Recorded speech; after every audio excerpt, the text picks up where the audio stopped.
It's important to understand what the 5G is doing and what they say it's doing. We're told on the IEEE beamforming document that this technology cooked your eyes like eggs in World War II.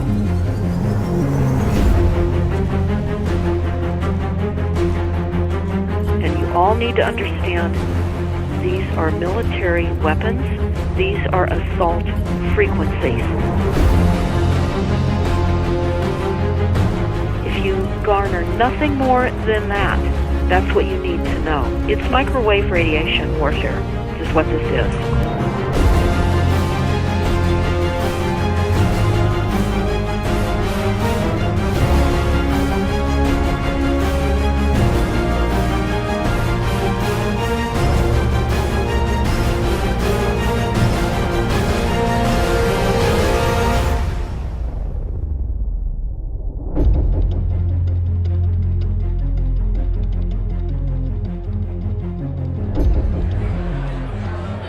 Ladies and gentlemen, please join me in welcoming to the National Press Club Federal Communications Commission Chairman Tom Wheeler.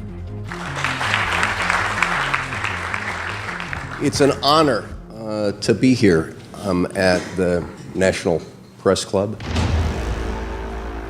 The first generation wireless, 1G, was voice. The second generation, 2G, allowed both talk and text. The third generation, 3G, the internet, in a limited way. And today's technology, 4G, completed that digital migration. But if anyone tells you that they know the details of what 5G is going to become, run the other way. This video is brought to you by the number 5 and the letter G. And pretty soon, everything else will be too. I have to tell people 5G is a killer. I'm Mark Steele. Anybody who hasn't heard me, I'm a weapons systems head-up display expert. I'm one of the leading experts in the world. I've actually broke cover in relation to this, and the reason I became an expert was to invent them. What I'm going to say to you today, do not believe a single word I say. Not one. I want you to do your own research. You'll find it's absolutely terrifying. You got your body covered? Aye. Oh, good lad. Right, because I can talk to that. This 5G roll-up is a weapon system. I've got a letter with central government because I know about weapon systems more than anything other. In Britain, in a place in the north of England called Gateshead, a scientist there called Mark Steele has been very publicly and actively warning people about the effects of LED streetlights, which he says in Gateshead are emitting now 5G. Right, move away, what's the crack? Hey, lads. I'm just having a word with these Gateshead council workers about replacing these transmitters on these lights that are causing harm and assaulting the community. This is an existential threat to the economy, to the environment and humanity. Well, if these transmitters are everywhere, then everyone's at risk, surely.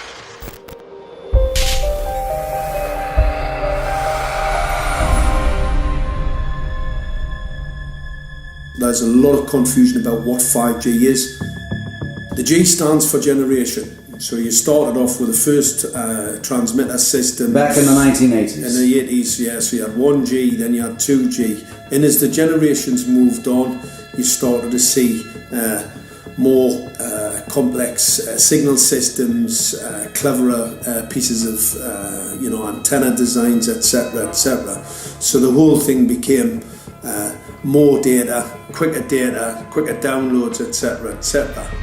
However, 5G is something completely different.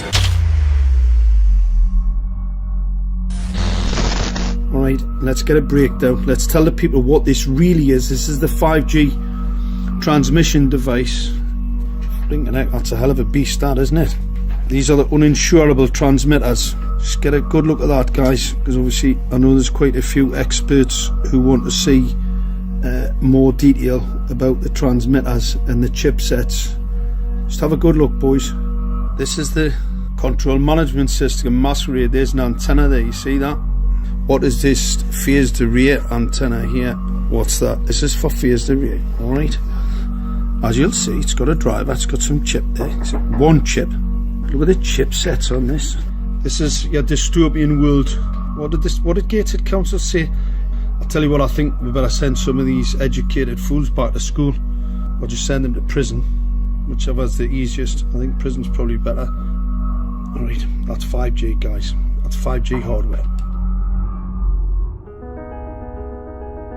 You must consider the whole part played by electricity in nature. Human beings cannot go on developing in the same way in an atmosphere permeated on all sides by electric currents and radiations. It has an influence on the whole development of man. This life of men in the midst of electricity, notably radiant electricity, will presently affect them in such a way that they will no longer be able to understand the news which they receive so rapidly. The effect is to damp down their intelligence. Such effects are already seen today. Even today, you can notice how people understand the things that come to them with far greater difficulty than they did a few decades ago.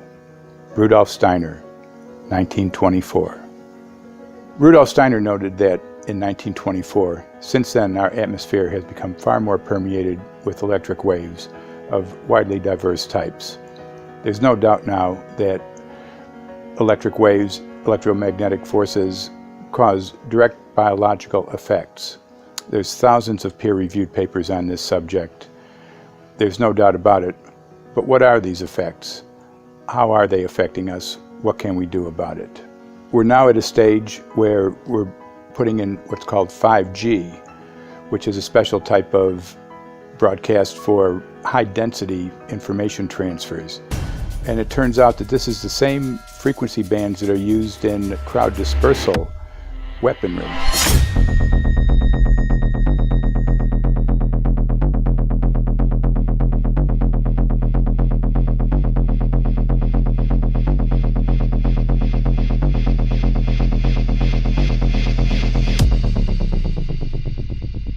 5G, first and foremost, is densification.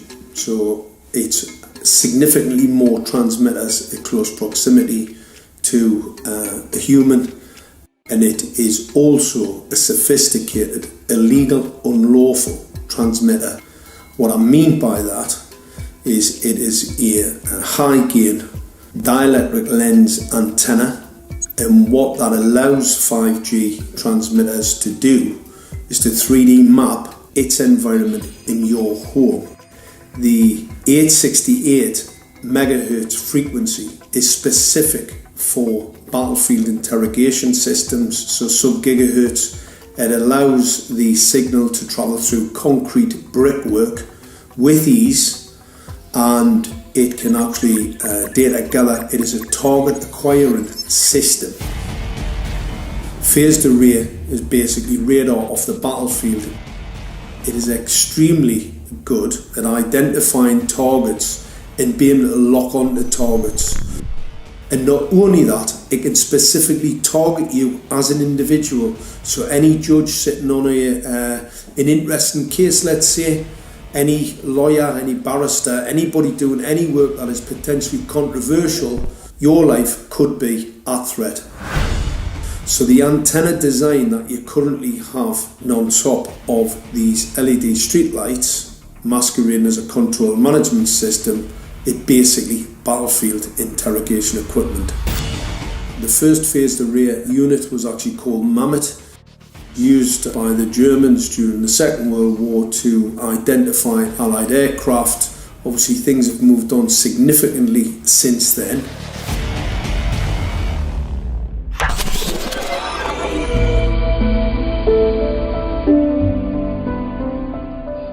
Well, I joined the Royal Navy in 1960, and I specialised in microwave warfare. Radar, obviously, which uses microwave, but they don't just teach you radar, they teach you all about microwaves and other uses. So I understood about microwave warfare and how it can damage people, how it can harm people. Microwaves then were used as weapons, as they are today.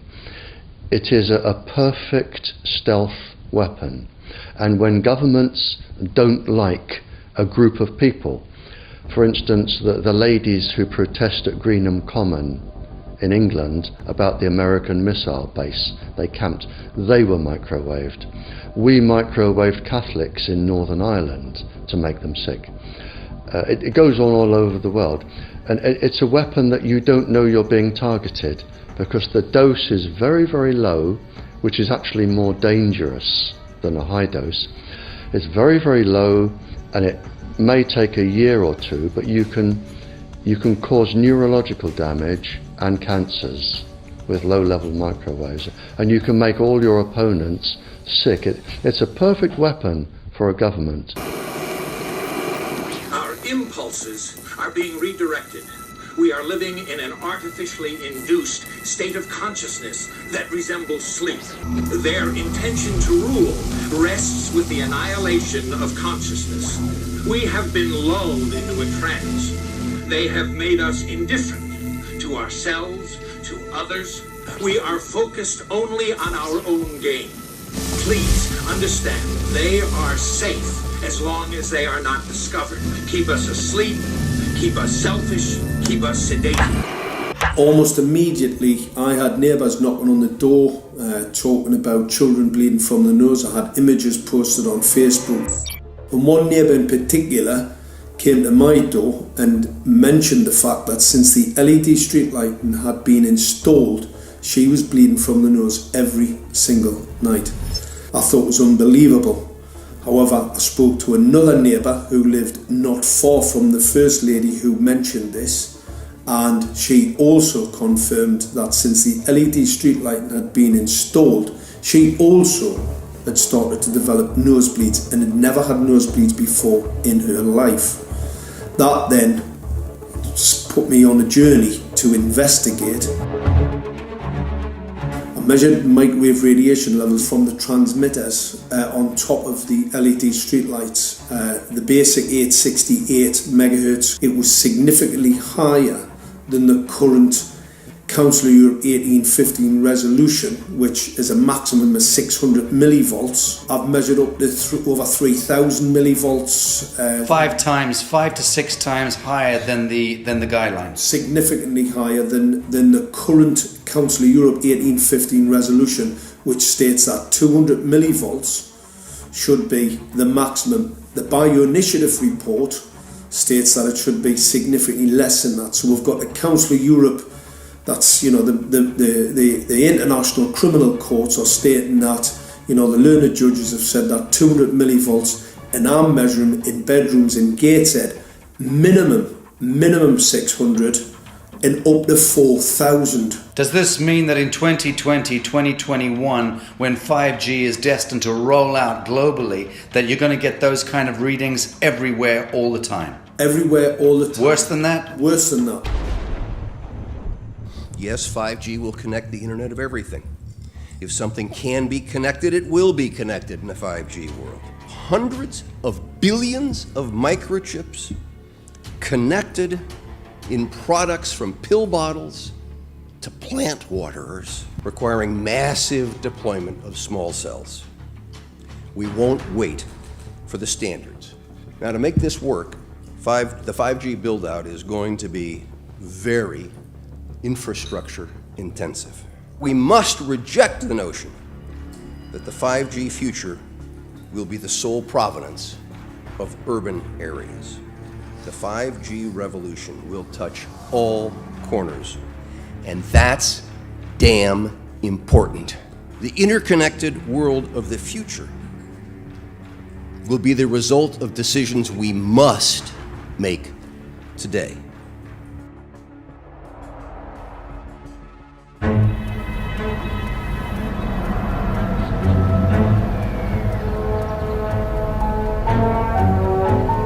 The main issue before us today is Senate Bill 637 and Senate Bill 894, the former by Senator Hune, the latter by Senator Knopf. We're going to invite the first 4 witnesses in support of the legislation, and that would be John Jones with Sprint, David Lewis and Andy Emerson with AT&T, Neil Krevda with Verizon, and Frank Iacovetti Jr. with T-Mobile. So be straight with me. Is it true? It could be. No, well, very no few cases. Proof there at was all. an unfortunate really incident out in Iowa. Look, gentlemen, practice these words in front of the mirror. Although we are constantly exploring the subject, currently, there is no direct evidence that links cell phone usage to brain cancer.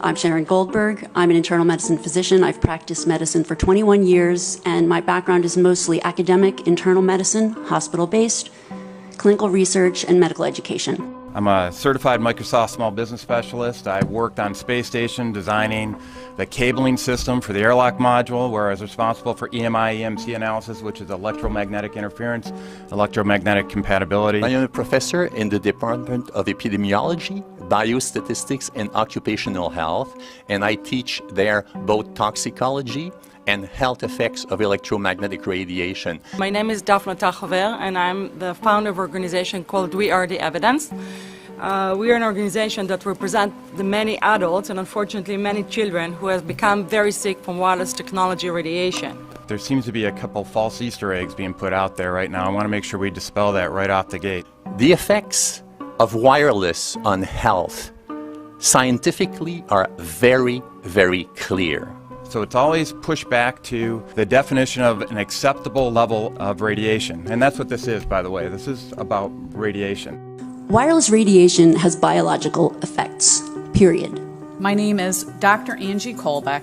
I've been reviewing the studies showing the impacts of wireless radiation on our health, and there are now thousands of studies showing the following adverse health impacts to wireless radiation: cancer, oxidative damage, DNA damage, DNA failure. Things like memory, dizziness, anxiety, brain fog. Headaches, nosebleeds, cognitive problem, exhaustion. We have evidence of DNA damage, cardiomyopathy, which is the precursor of congestive heart failure. Short and long-term memory loss, decreased attention spans, lower reaction times, even involuntary contractions of muscles causing misalignments of spines and jaws. Breast cancer. We suddenly have breast cancer in women who have no DNA predisposition. Disrupted immune function and change in stress proteins, reproductive and fertility effects. There are dozens and dozens of studies that show beyond any doubt what this radiation is doing to our sperm. Now, if you take the cell phone out of your pocket, the sperm will recuperate within 3 to 4 months. What would not recuperate would be the damage to the DNA of the sperm. That is irreparable. The wife of the ex-governor of Indiana was diagnosed with glioblastoma. Same brain tumor Ted Kennedy had and John McCain had. Did you look at John McCain's car? This is a cell phone brain tumor. LeBron James, one of our sports people, had a salivary gland tumor. That is another cell phone tumor. You didn't hear about it because immediately after that was discovered, he was paid by Samsung to become their spokesperson. We are seeing increases in brain tumors. We're seeing increases in Alzheimer's. We're seeing increases in all of the neurotransmitter diseases, ALS, Lou Gehrig's disease, Parkinson's. These are all disease systems that are known to be associated with low-level energy exposures. We talk about 24/7, around-the-clock exposure, wherever you are and your whole body. You never get away from it. And it seems from our studies that maybe your immune system can cope with for a time, but it will deteriorate. Then the irradiation will definitely damage cells at a deeper level, and the question is what will then happen? These are out of peer-reviewed papers, so these are not just hypochondriacs thinking that they're doing it. We're having real problems with this. This is no longer a subject for debate when you look at PubMed and the peer-reviewed literature. These effects are seen in all life forms: plants, animals, insects, microbes. So 5G is not a conversation about whether or not these biological effects exist. They clearly do. There is scientifically evidence that is so strong that you can be certain that the standards used by the FCC to manage health effects are wrong. We need to start measuring how much radiation are people being exposed to. before we roll out 5G, there are 4 kinds of electromagnetic fields that we know are harmful to human health. So radio frequency radiation, magnetic fields, dirty electricity, and electric fields, okay? Our exposure, any given person, and all humans are affected by EMFs. What is our exposure in a day? It's not one cell phone. It's cell phones, it's multiple wireless networks, it's smart meters, it's cell towers. It's this sandwich, and it all adds up. The data we're going to look at are all published science, testing results, or public standards. At the bottom end of the radiation scale of what's called power density, or signal strength, is the minimum level at which cell phones will work, which was found to be 0.2 billionths of a microwatt per centimeter squared. Pine needles were found to age prematurely at 0.000027. At short-term exposures of 0.05, children aged 8 to 17 experienced headache, irritation, concentration difficulties, and behavioral problems. 0.1 is the Biobiology or Building Biology Guideline for extreme concern. 1.0 produced sperm DNA fragmentation and a decrease in sperm viability in vitro. Also at 1.0, the science shows the following bodily effects can occur: headaches, dizziness, fatigue, insomnia, chest pain, difficulty breathing, and indigestion. 2.5 saw altered calcium metabolism in heart muscle cells. 4.0, changes in the hippocampus affecting brain memory and learning. And at 6.0, DNA damage in cells. So, where are smart meters on this list? Electrical Power Institute in December 2010 measured a single Itron smart meter with pulses up to 7.93 microwatts per centimeter squared. Our own testing indicated approximately 8.0 with 1 meter. These tests are at a close distance, approximately 1 foot away from the meter, but an infant's crib could be just as close on the other side of the wall where the meter or bank of meters are installed. Even though there are all these known health effects at levels far lower, Switzerland, Liechtenstein, and Luxembourg see fit to set the standard at 9.5. And China, Poland, and Russia, 10.0. This is the same level at which behavior has been altered, producing reflexes of avoidance following 30-minute exposures. A room of 12 smart meters, very common and even a conservative number in an apartment building, tested at 19.8 microwatts per centimeter squared. This is hundreds of times higher than levels which clearly indicate harmful effects. So, how can utilities and governments get away with forcing these devices on everyone? This is how. In Canada and the US and several other civilized countries, the safety limit is set at 600 to 1,000 microwatts per centimeter squared. This so-called safety limit is literally tens of thousands of times higher than levels which are known to damage health according to peer-reviewed published science.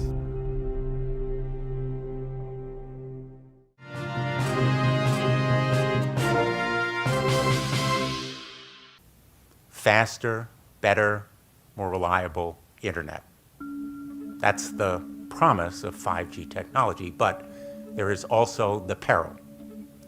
Health hazards associated with radio frequency that is higher also and requires more transmitters and antennas. And the stark, simple fact is the health hazards are unknown and unstudied. And that is a sign of neglect and disregard on the part of the Federal Communications Commission that seems unacceptable. There have been no answers so far. The FCC basically has said everything's fine, but in order to reach a conclusion about the health and safety of this new technology, we need facts.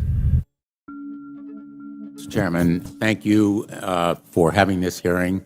5G, as you well know, also uses higher frequency waves that don't travel as far and will rely on a network of hundreds of thousands, potentially millions of small cell sites. And the question then is, are there any health implications, any public safety implications to those additional sites that are likely to be located close to homes, schools, workplaces, and closer to the ground? Correct? correct, Senator. Yes. So my question for you, particularly Mr. Gillen and Mr. Perry, how much money has the industry committed to supporting additional independent research? I stress independent research. Is that independent research ongoing? Has any been completed? Where can consumers look for it? And we're talking about research on the biological effects of this new technology. Thank you, Senator. I think, thank you for your focus on the issue. Safety is paramount, and as you alluded to, we rely on the expert agencies, we rely on the findings of the FDA and others as to the requirements to keep all of us safe. There are no industry-backed studies, to my knowledge right now. Happy to visit with you as to what opportunities you think there needs to be more studies, and we're always for more science. We also rely on what the scientists tell us. So essentially, the answer to my question, how much money? Zero. I can certainly follow up with you, Senator. To my knowledge, there's no active studies being backed by industry today. Anybody else know of industry commitments to back research, fund it, support it, to ascertain scientifically the health effect? No, I'm not aware of any. So there really is no research ongoing. We're kind of flying blind here, so far as health and safety is concerned. Thank you, Mr. Chairman.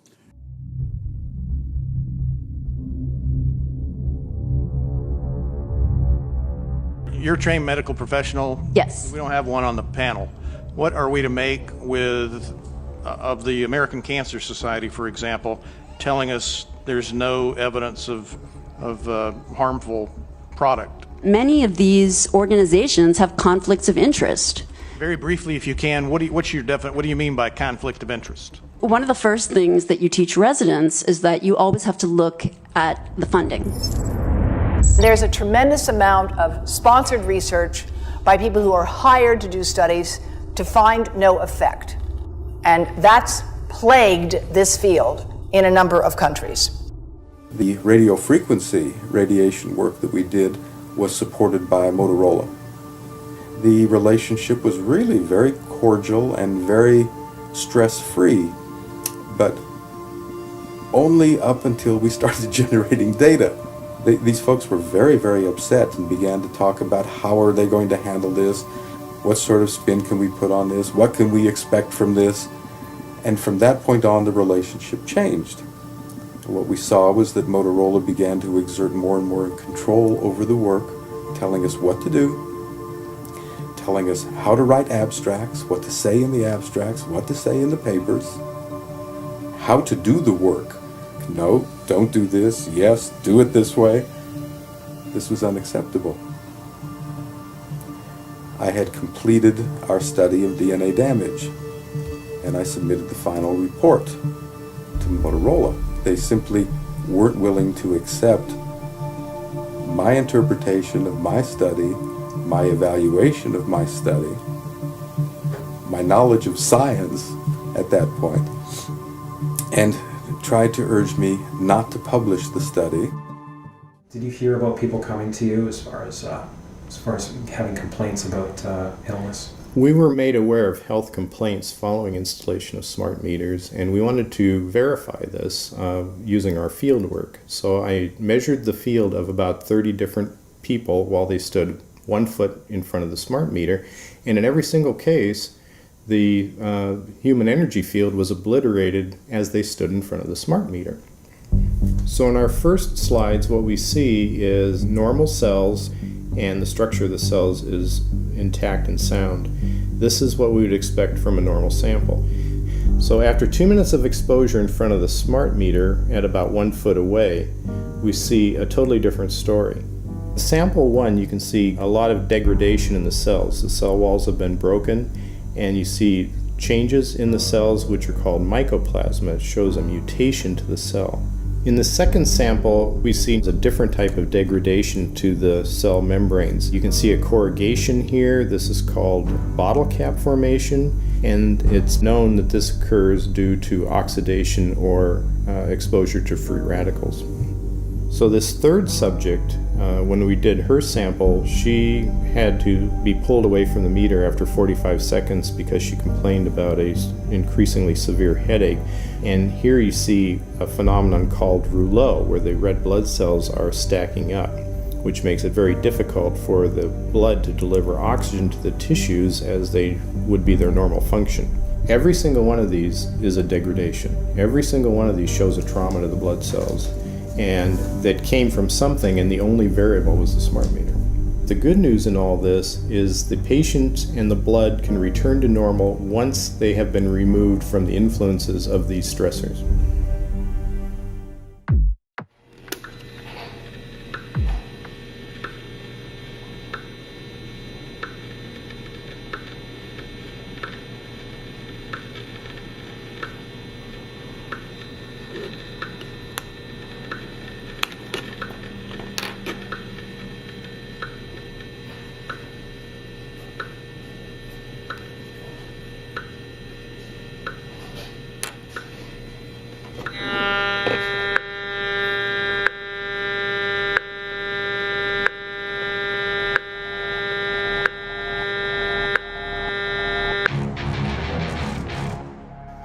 Some of the effects that we can look at, well, one thing is just our regular Wi-Fi, 2.4 gigahertz.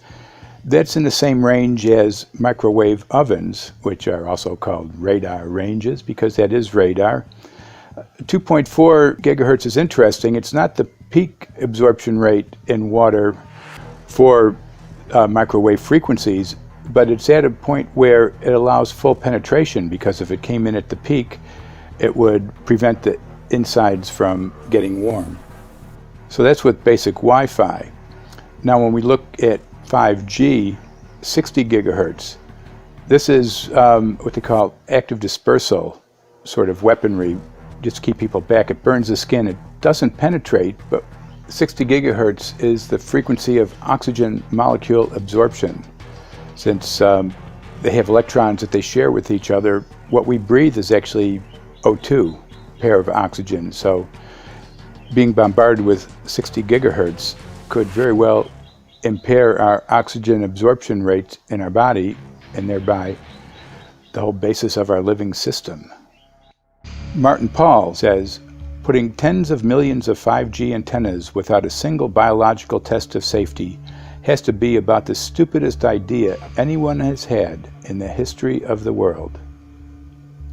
So assessing all this, we have experts in various fields: military EMF weaponry, biological effects on humans, firefighters that are getting cognitive impairment by being there in them, countries that are banning these sort of technologies around schools because of the impairment to cognitive. Let's weigh that up in light of what Rudolf Steiner said in 1924 about just mere radio causing the impairment of cognitive functions on people, that they can receive news from around the world, but they can't understand it as well because of the effect of the electricity. We have to say, something smells sinister here. With the 5th generation, it's actually a whole new ballgame. It's not using the same technology. They're switching to military-grade millimeter wave technology. And when you look at this technology, I mean, if you go and look at DARPA reports, come and look at some of the patents that the United States military has put out on what they can do with psychological weapons, all sorts of things, crowd control, active denial, anything you can think of. This is what they can do with 5G. So any type of military application you can think of which has an electromagnetic base, they can do with 5G. And they're putting this out blanket across the population. Ladies and gentlemen, the President of the United States. Good evening, my fellow Americans. In the councils of government, we must guard against the acquisition of unwarranted influence, whether sought or unsought, by the military-industrial complex. The potential for the disastrous rise of misplaced power exists and will persist. We must never let the weight of this combination endanger our liberties or democratic processes.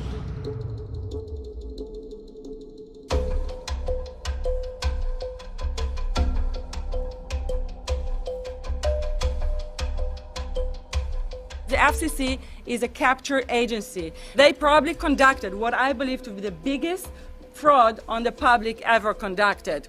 The FCC has been described by Harvard University's Center for Ethics writer Norman Alster as the most captured agency in D.C., acting more as an industry cheerleader than a regulator.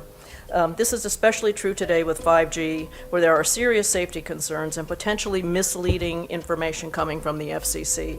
For example, the previous chairman of the FCC is Tom Wheeler. He was the head of the Wireless Lobby Association for 14 years. Now remember, Obama told us there would be no lobbyists in his administration, so he took the biggest lobby and put him as a head of the FCC. And that's damn important.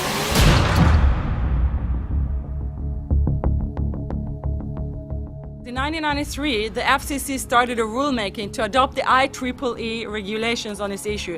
IEEE is an engineer association. Why is it that we adopt regulation of engineers who maybe know how to measure this radiation when it's passing a wall, but not when it's passing a body? All our health agencies objected it, saying that it makes no sense to adopt engineer association, that they had not even one biomedical person on their team. They are effectively indemnified against adverse health impact lawsuits when the acceptable limits are higher than the limits actually shown to show harmful health effects. The FCC guidelines were developed for short-term exposures, 6 minutes, 30 minutes, depending on it's a phone or an outdoor exposure. And they have absolutely no connection to the biological effects that have been very clearly summarized in the Bio Initiative. So as you can see, there's a number of individuals in this room today that have serious concerns about this as regards to their health. If one of your companies decides to put one of these small cells up at a pole that's within, say, 50 feet of one of their houses, what recourse do they have to say, is there a way to move it somewhere else? There's language in the bill so that the authority can require the applicant to come forth with certification of compliance with the FCC's rules related to radio frequency emission. Remember that denial of request or denial of permit request that you can put in? It's going to point back to the acceptable levels as determined by the FCC, not the EPA or not the CDC, the ones who usually take care of health concerns, but by the FCC, which is staffed by former members of the telecommunication industry. That's the fox guarding the henhouse. It's a fact that most insurance companies will not indemnify against EMF effects. Telecom companies around the world are warning their investors of potential major costs due to real or alleged risks of EMF pollution from their products. Interestingly enough, they're warning their investors, but they're not telling their customers. They're basically keeping it quiet because that's where their money comes from. So we're using technology that could be very potentially harmful to us, and the investors know it. But their only worry is that they might lose money, not that our health might be affected. First of all, I think what you should really think about is why is it that they're not insured? It's not that they chose to be self-insured. They actually rejected by the insurance company from being insured because they understand the risk. So the insurance companies, the big insurance companies, will not insure the telecommunications? So there's insurance companies, and then there's what's called secondary insurance companies. Secondary insurance companies are the insurance companies that insure the insurance companies. So in an event, an insurance company, let's say I insure Verizon, and it may not be able to meet the claims, then the secondary insurance company is kicking in. Like Lloyd's of London? Sorry? Like yes, Lloyd's of exactly. London? So two leading ones would be Lloyd's of London and Swiss Re. Both told the insurance company not to insure the wireless industry, and this is why they're not insured. And that should give you a hint. Now, this is exactly why they have to prevent a health lawsuit. And how did they prevent lawsuit? That goes back to Section 704.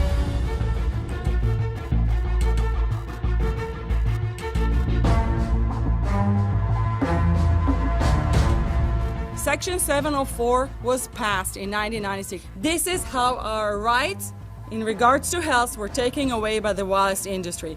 What this legislation did, it gave the power to regulate the health effects of wireless technology to the FCC.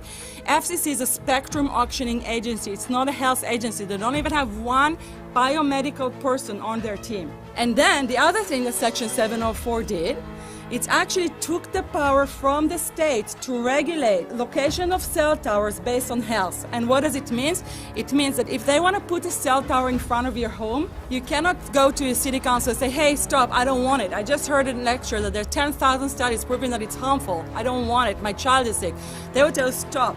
You're not allowed to mention this in the city council because Section 704 says that if you will, and if the application will be rejected, the city will be sued, can be sued by the wireless industry.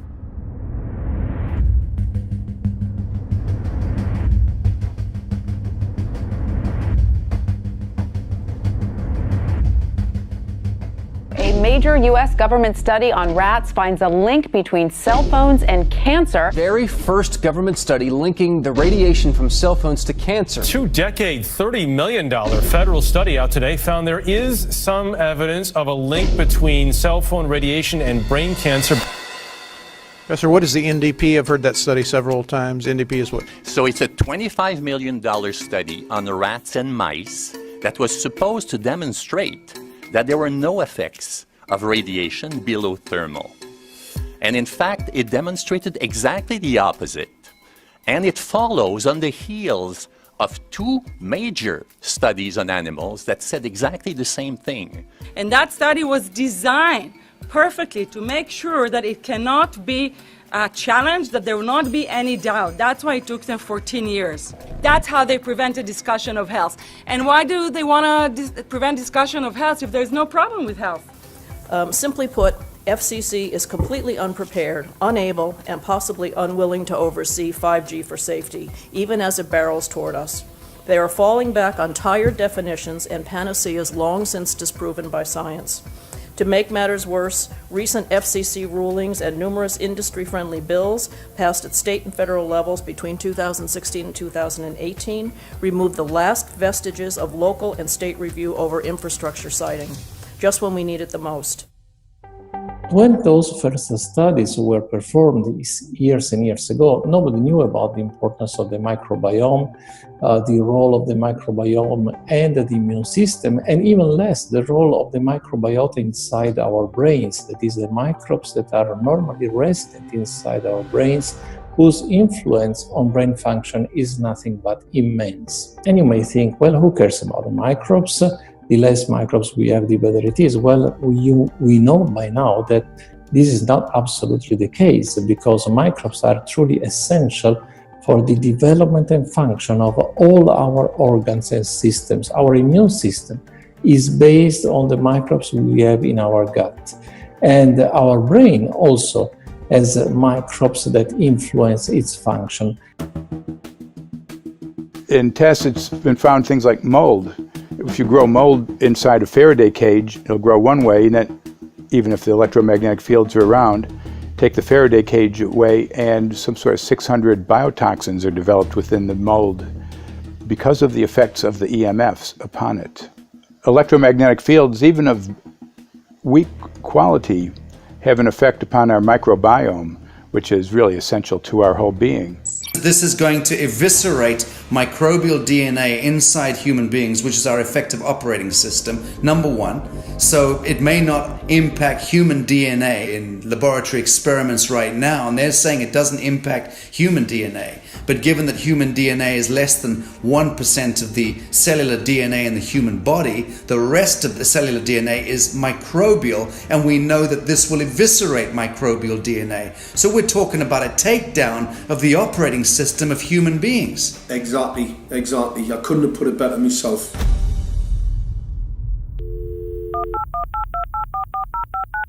John Brandt. Good morning, Mr. Brandt. Wow, this is Amanda from Virginia hi, how are you? Hi, I've been trying to get a hold of you for months now. You guys are covering up chemtrails. No, we are not covering it. We have no reason to cover up chemtrails. Of course, you have every reason to cover it up. Every reason. It's called losing your job. What reasons would that be? Oh, well, you personally, you would lose your job if you were to reveal anything to me, and it's probably unsafe for you to even be speaking about this, considering the types of individuals you work for. It's not unsafe. It is unsafe. There's no problem with us talking on, you're a citizen, you're making a complaint. Oh, Lord have mercy on my soul. It's a complaint in an area that we don't have authority to regulate.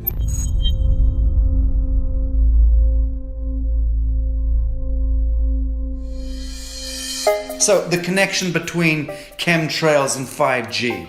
It's all interconnected. The metallized particulates that would allow the 5G phased array, so basically the radar that would allow it to be able to identify you, so it can watch you, it can identify you in your own home 24 hours a day, 7 days a week. For the last X amount of years, we've been through chemtrailing, and that is now the cat is out of the box. We've had these nanoparticulates raining down on humanity for years now, impregnating our bodies, by best accounts staying inside our bodies. Those nanoparticulates, what you're saying, are building up a kind of a phosphorescence glow capability so that we can be flagged up in our homes, behind concrete and steel, inside bunkers, in the basement, doesn't matter where you are. The 5G will be able to now triangulate, map and read you, because you as a living being are impregnated with these nanoparticulates, which are acting as a kind of transmission and reception technology.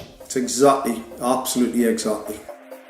You have to consider that DNA also works as a fractal antenna, which is able to send and receive and also to process signals under the form of radio frequencies. Well, then there is no doubt that artificial radio frequencies, such as those of cell towers, and in particular these new types of towers that have a much higher density of signals, they may somehow interfere with the ability of DNA to retain and transmit biological signals. So this is one level of danger that very few biologists are aware of.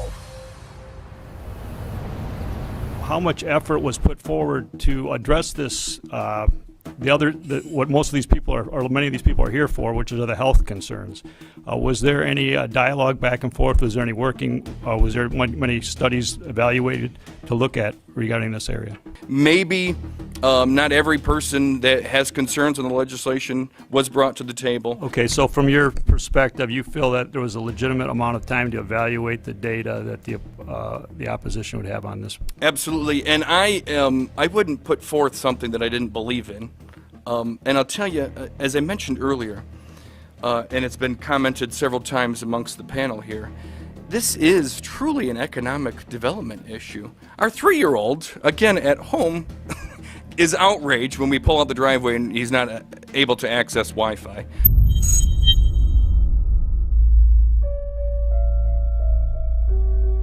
I think anyone who puts Wi-Fi into a school should be locked up for the rest of their life. I really do. I think they're not fit to walk on the surface of this planet because they haven't looked at the research, and whatever incentive they have, it is not worth the genetic problems that parents are going to face with their children when they're born. France has banned Wi-Fi in nursery schools and put warnings out for regular schools because they're finding there's impaired learning capacity in children when they're around Wi-Fi. And they have to put up warning signs where they put Wi-Fi transmitters. When I got sick and I learned that they're putting Wi-Fi in the schools in Israel, I was very sick at the time, but I could not tolerate the thought that children in the schools will become as sick as I have. And after a few months of correspondence, I submitted a Supreme Court case in Israel to ban the use of Wi-Fi in the schools and replace them with wired network. The 4 top diseases that kill our children, our young adults right now, are brain tumors, thyroid cancer, testis cancer, rectal cancer, everywhere we put our cell phones. And a lot of our children are sick and they're being misdiagnosed and mistreated because the wireless industry has put billions and billions of dollars in the past 30 years to mislead the public as to the health effects and keep the public uninformed. We are performing an experiment on children. We are exposing children to microwave radiation for 6 hours during every school day. We have had absolutely no studies looking at the long-term effects of this radiation on young people or even on adults. A considerable amount of research shows that developing brains and bodies of children are much more affected than adults. And there are clear indications of a link between increased electromagnetic fields and autism spectrum disorders. We took 10 autistic children and went back to the sleeping location where the mother was when she was pregnant with that child and compared it with the sleeping location of a mother that gave birth to healthy children. We had 10 mothers in that group, 10 mothers in this group, and in the group of the autistic children, we found that the measurements that we got for the microwave exposure was elevated compared to the group of children that were normal. The fetus is affected. The exposure to man-made electromagnetic fields has become the first factor that could be isolated ever in autism that could predict autism. The fifth generation of wireless technology, or 5G as it's being rolled out worldwide without safety testing. Let me say that again, without safety testing. And how we've got scientists and doctors and environmental organizers saying, stop this. Because in terms of the effects of wireless radiation, the science is in.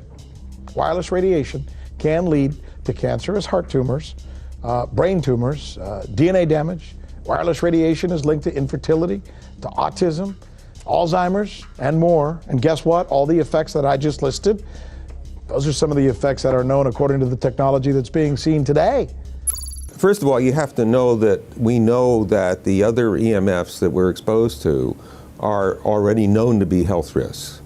And basically that 5G, because of the frequency that's going to be used and because of the extraordinarily high pulsation levels that will be used, is a much bigger threat to our health than the things that we already have, which are very substantial threats to our health. We're not just talking about the intensity. We're talking about the frequency and the very high level of pulsations. There's a huge literature which shows that pulsed EMFs, EMFs that pulse up and down very rapidly, are in most cases much more biologically active than our non-pulsed EMFs. Every single wireless communication device communicates via pulsations, but the industry completely ignores this issue. The problem with 5G is that they're planning to put out tens of millions of these antennae all over the place without doing one single biological safety test. Are you implying possibly that we, the consumers, are the guinea pigs since they haven't really done tests to see the effects in a smaller setting? I mean, that's not an implication, it's a statement. We are, yes. Cancer is not the main concern that I have. I'm really concerned about sperm count and about effects on pregnancy. How many of you know that 1 in 6 American couples is unable to have a child when they want to? How many of you know that last year the birth rate in this country dropped the most that it ever has in recent history, 3% in a single year? People look at the sperm, and people use cell phones, and the sperm, usually sperm swim, and they swim straight. But if you expose them to radio frequency, mobile phone waves, they swim in circle.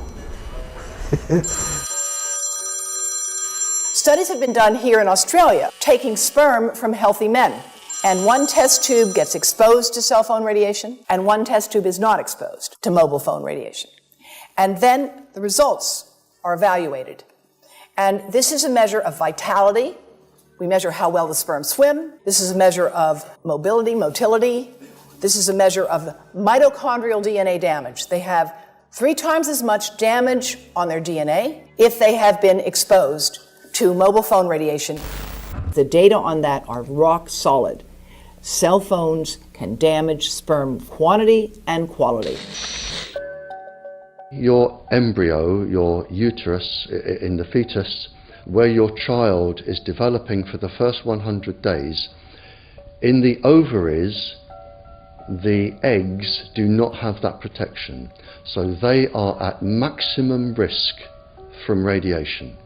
And for the first month or so, you wouldn't even know you were pregnant.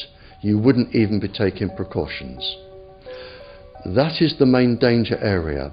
So you give birth to a daughter, but her ovaries are now contaminated. She may be normal, she may be genetically damaged, but her ovaries are at the most risk. So when your daughter grows up and she becomes pregnant and has a baby, this is where one of these eggs will be fertilized and come out. So the real damage here is your grandchildren. That is where it is going to show most.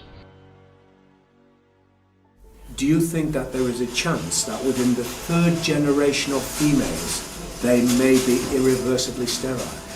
Not in the third generation, but in the fifth generation, and that would for humans be something in the order of 150 years ahead of us. And of course, then it's too late to say that you are sorry, and it's very too late to say stop. There is a wealth of papers. I mean, we're talking about thousands of published papers in the scientific literature, few of which, or sometimes none of which, have entered the official documentations from authorities and likewise. So I think it's really time to have an independent compilation of data. Such was done at August 31st, 2007 in the form of the Bioinitiative report, of which I was one of the authors. And then we put together approximately 2,000 scientific references on a little bit more than 600 pages, clearly saying that if you, for instance, if you are a rat or a mouse or a cell or a molecule, you should definitely not allow yourself to be exposed to this. And in the meantime, we have this full-scale experiment using our own kids. One interesting case, John Patterson. He was a telecommunications engineer in Sydney, Australia. Very brilliant man. For 20 years, John tested Telstra digital systems. Over the time, he realised the dangers of electromagnetic radiation. It disrupts the bioelectric system of your body, which is really your brain, your nervous system, how your muscles talk. And he tried warning of these effects through different agencies, through his company. Got all the test gear out and measured it and drew up a report, and I was immediately removed from service. Finally, in 2007, he took matters into his own hand. He commandeered a used British Army tank and went and destroyed 6 cell phone towers in Sydney, Australia, because he wanted to stop this. He was trying to make a point. The message was that how dangerous it was. You know, these people were elected by us to manage our infrastructure in a responsible manner. That is the sole purpose of government if it's going to exist at all. And if it doesn't do that, then it has no right. It is invalid. So we need to pull this infrastructure down. We really do. But in order to do that, I mean, we can't just be some violent domestic terrorist. You've got to bring this awareness to the people that these towers are doing them damage. You don't need bandwidth that fast. And they're not doing it so you can download movies quickly. They're doing it so they can track every single thing you do and bring in this social crediting system to control even everything you think. There's a story about a lady called Claire Edwards. She was a United Nations staff member, and she was warning of the potentially catastrophic dangers of 5G technology. I took the issue to the UN Secretary General, Antonio Guterres. He is a physicist and electrical engineer, and lectured on telecommunication signals early in his career, yet asserted to me that he knew nothing about the dangers of 5G. Current public exposure levels are at least 1 quintillion, that's 18 zeros, 1 quintillion times above natural background radiation, according to Professor Olle Johansson of the Karolinska Institute in Sweden.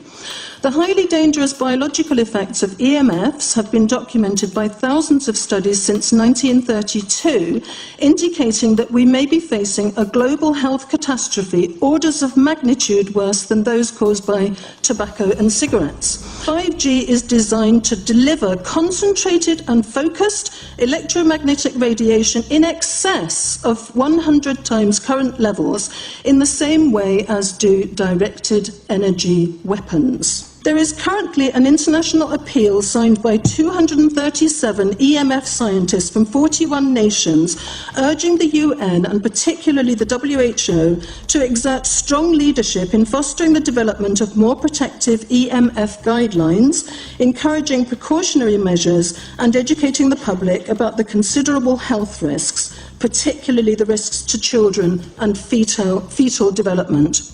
Sorry, because we are talking with someone that is a little bit ignorant on these things. We're talking to the Wi-Fi systems. I become worried because I put those devices in my house. I will have to. I confess my ignorance on this. We will have to. But I'm going to raise this with WHO, which I think is the organization that might be able to deal with it properly. Because I must confess, I was not aware of that danger.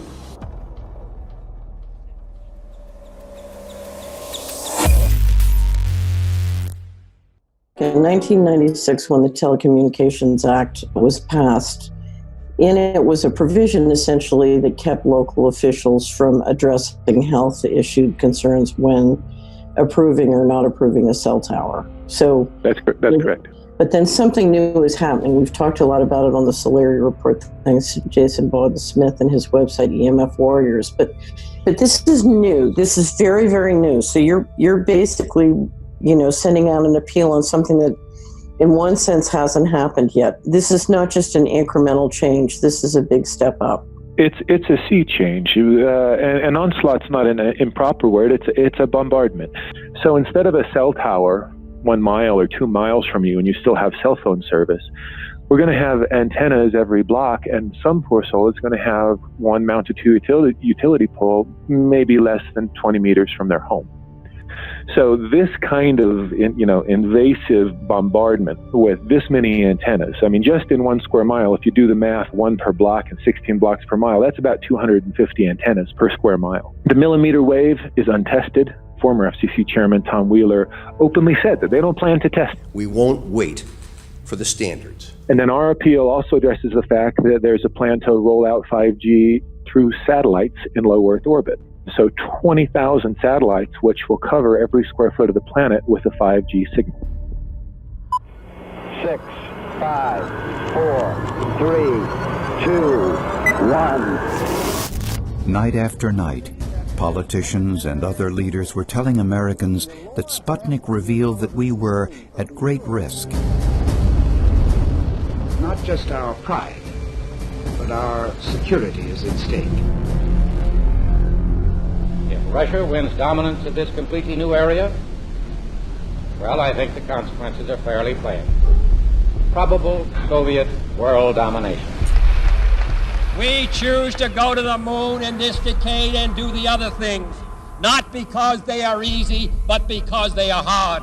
Because that challenge is one that we're willing to accept, one we are unwilling to postpone, and one we intend to win. Welcome, everybody, to the White House. This is White House 5G Summit. My name is Justin Clark. I'm the Director of Public Liaison, and we are thrilled to have you here today. Really happy to be joined by a lot of leaders in industry, members of Congress and the Senate, White House leaders on this, and people from the FCC. Before we start, one, we are government, so don't assume we know anything, okay? I do agree, I don't know anything. I have become accustomed to giving speeches in my new position on subjects about which I frankly know very little, and we need more cell towers and connections in Connecticut, my home state. It's ridiculous. The U.S. is in the lead thanks to our private sector as well as the work of the FCC and this administration overall. But China and South Korea and many other countries are eager to claim this mantle. We have every intention to deploy 5G first and reap the benefits of faster and more robust wireless. Yes, I hope we beat China, of course. And get to gigabit speeds and low latency, and the race has begun. Let there be no mistake.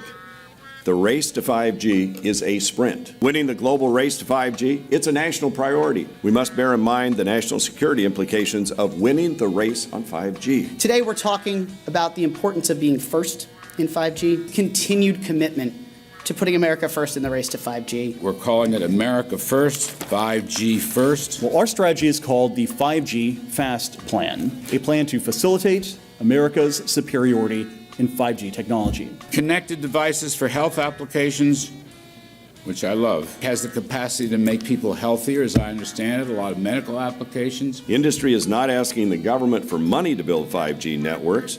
They're asking us to cut the red tape that surrounds infrastructure deployment. We cannot let today's red tape strangle the 5G future. The red tape slows and sometimes stops the building of densified network facilities necessary for 5G. As we continue our efforts to keep government out of the way, so that America can continue its leadership for America to win the race to 5G. One path is the government regulatory path. The other path is the private enterprise free market, the gales of creative destruction Schumpeter path. Have you ever heard that? Gales of creative destruction? It just means let it rip. The new replaces the old. With 5G, we're on the cusp of another era of American innovation. It means an even more connected world for everyone around us, unlocking the potential of the Internet of Things to become safer, healthier, and more sustainable for our future. You know, sometimes, look, we all believe in the 10th Amendment, but sometimes you have to override it.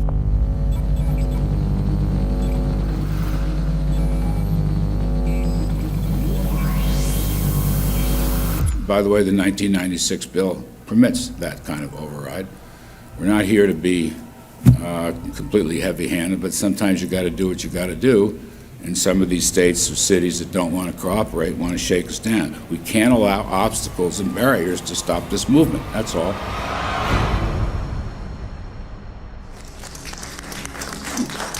And this happened in Canada. I mean, there were some activists I was working with up there that said, well, you know, we won a victory. We got the Public Utilities Commission to allow us to opt out. And I said, boy, that's divide and conquer. They just got rid of the people that were raising hell.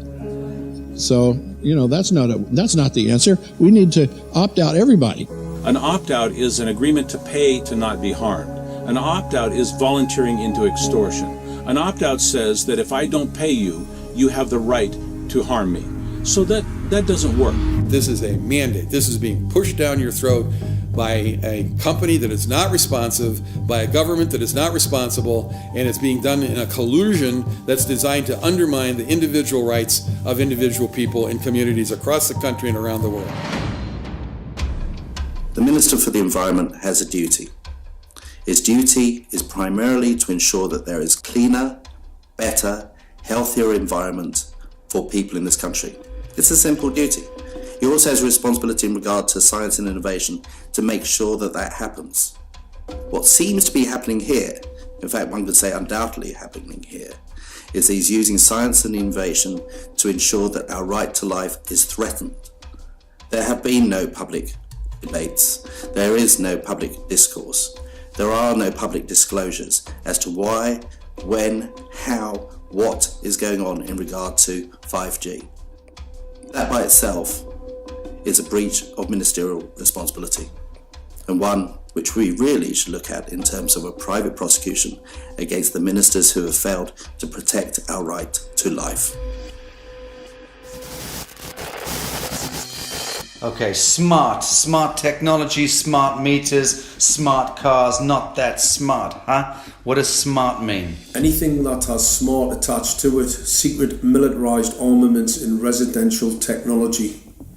That's where smart came from. And smart, every bit of technology that you see today has all been developed for either some type of battlefield, some type of intelligence gathering system, and obviously these developments have to be commercialised, and people have actually took them into their homes.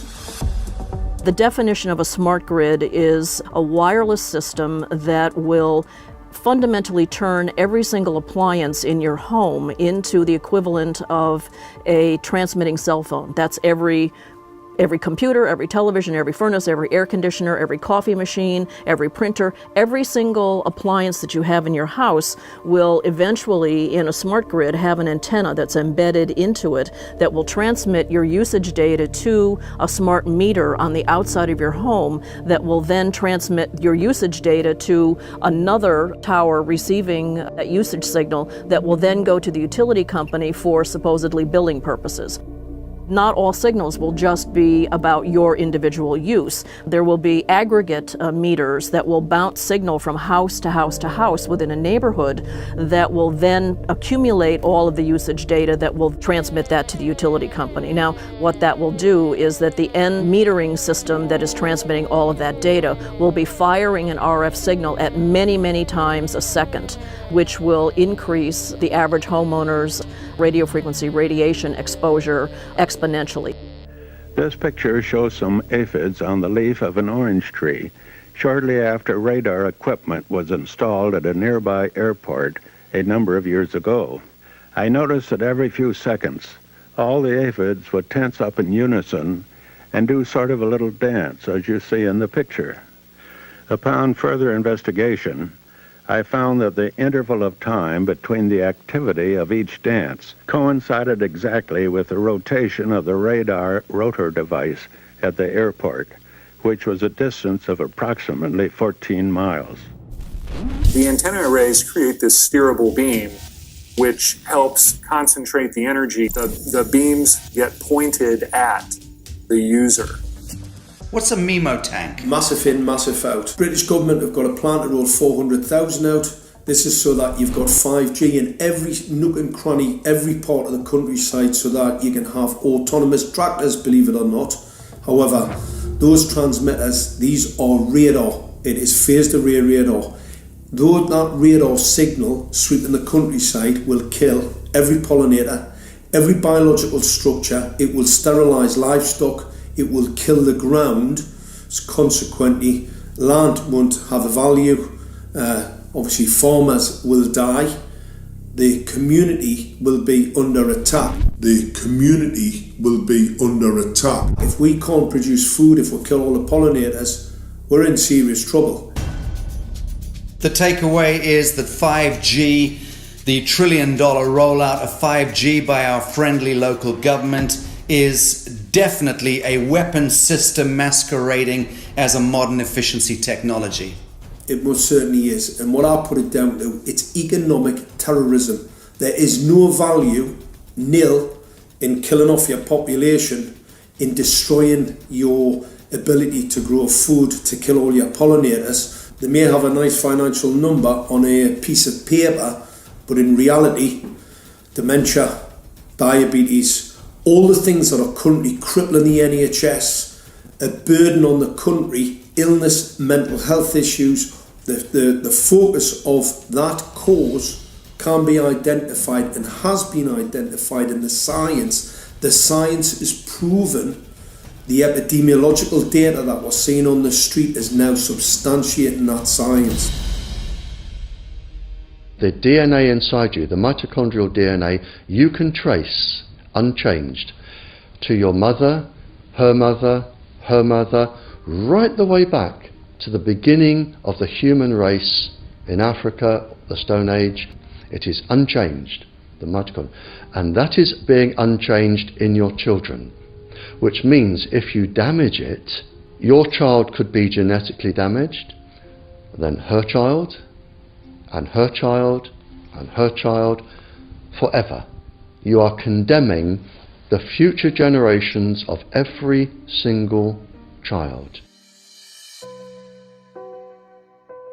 There is, however, a light at the end of the tunnel, or there is some ray of hope. Thanks to the principles of biological quantum entanglement that we have learned how to exploit in the field of biology and medicine, now we can transfer the information from the microbial DNA to the human DNA.